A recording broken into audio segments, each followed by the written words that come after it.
baik saya akan menjelaskan tentang desain pembangkit listrik tradisional PLTS. Pertama-tama kita harus mengenali kebutuhan energinya, peralatan dan daya. Pertama-tama yaitu kulkas 70 watt digunakan hingga 24 jam. Yang kedua TV 400 watt yang digunakan 4 jam. Dan kipas angin 2 unit 50 watt dan digunakan hingga 1 jam. Dan mesin cuci 200 watt digunakan hingga 1 jam. Dan lampu 20 watt digunakan hingga 8 jam. Rice cooker 400 watt digunakan hingga 2 jam. Dan cas HP 5 watt digunakan hingga 1 jam. Dan AC 3 unit 300 per 350 watt per unit digunakan hingga 1 jam. Ada pula kita harus menghitung konsumsi daya harian yaitu KWH. Pertama-tama seperti gambar yang ada di atas, tabel yang ada di atas, yaitu kulkas 70 watt digunakan hingga 24 jam yaitu 1680, dan lampu 20 watt digunakan hingga 8 jam yaitu 160, dan TV 400 watt digunakan 4 jam yaitu 1600, dan rice cooker 400 jam digunakan hingga 2 jam yaitu 800 watt, dan mesin cuci 200 watt digunakan hingga 1 jam yaitu 200 watt.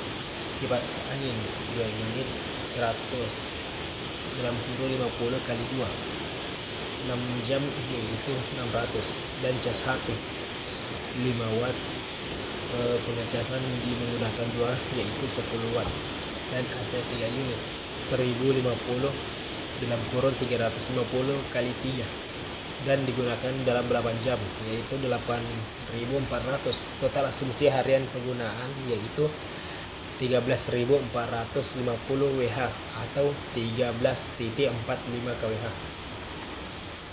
Dan ada pula kita harus memilih panel surya yang tepat ukuran dan jumlah. Efisiensi panel bervariasi tergantung jenisnya. Penting untuk memilih panel dengan kapasitas yang cukup dan memenuhi kebutuhan harian Anda. Kapasitas panel 1. Asumsi intensitas matahari efektif 4 hingga 5 jam puncak. 2. Untuk 13.45 kWh per hari dibutuhkan panel dengan total daya puncak sekitar 3000 hingga 3400 watt yaitu 3 per 3 titik kWp. Jenis panel yang harus digunakan ada monorex-stylene efisiensi tinggi, hemat ruangan ideal dan area terbatas. 2. Polystyrene lebih terjangkau, sedikit kurang efisiensi, cocok untuk area yang lebih luas. Pertimbangkan ruang atap yang tersedia dan anggaran Anda dalam memilih jenis panel. Dan ada juga baterai penyimpanan energi, kapasitas dan jenis. Kapasitas baterai untuk cadangan 1 hari penuh 13.45 kWh. Anda akan membutuhkan baterai dengan kapasitas minimal 13.45 kWh sekitar 13.450 Ah jika menggunakan sistem 12V.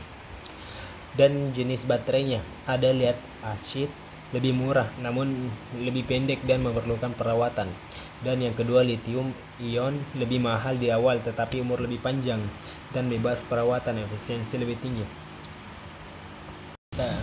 Baik, dan saat kita memasang panel listrik kita memerlukan inverter, mengubah arus DC ke AC.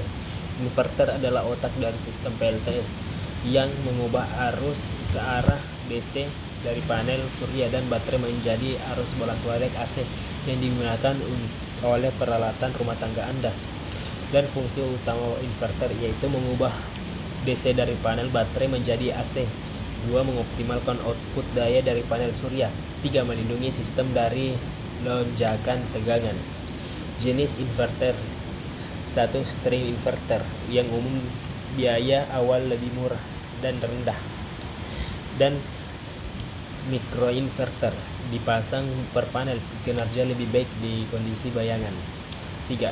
Hybrid inverter menggabungkan fungsi inverter dan pengontrolan pengisian baterai, cocok untuk sistem on-grid dengan baterai. Pilihlah inverter dengan kapasitas yang sesuai dengan total daya peralatan puncak Anda. Ada pula komponen pendukung lainnya, yaitu kabel, charger, controller, dan pengamat.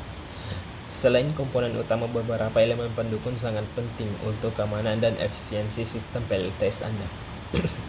Kabel surya, kabel khusus yang tahan cuaca ekstrim dan radiasi UV dengan ukuran yang sesuai dengan untuk menghindari kehilangan daya. 2. Charger controller, mengatur pengisian daya dari panel surya ke baterai, mencegah overcharging atau over discharging. 3. Sistem pengaman, sakring yang memutus sirkuit dan surge protector untuk melindungi sistem dari kerusakan listrik. Setiap komponen ini berperan penting dalam memastikan sistem PLTS berfungsi dengan aman dan optimal. Dan ada juga instalasi, dan yang terakhir, instalasi dan perawatan PLTS. Instalasi PLTS harus dilakukan oleh profesional untuk memastikan keamanan dan kinerja optimal. Perawatan rutin juga diperlukan untuk memaksimalkan umur sistem. 1. Pemasangan profesional, memastikan instalasi sesuai standar keselamatan dan efisiensi serta kompatibel dengan jaringan listrik di rumah Anda. 2. Pembersihan panel, bersihkan panel secara berkala 2 hingga 4 kali setahun dari debu dan kotoran agar penyerapan cahaya matahari maksimal. 3. Pengecekan sistem, lakukan pemeriksaan rutin pada kabel inverter dan baterai untuk mendeteksi potensi masalah lebih awal. 4. Pemantauan kinerja, gunakan aplikasi atau sistem pemantauan untuk melacak produksi energi dan konsumsi harian Anda.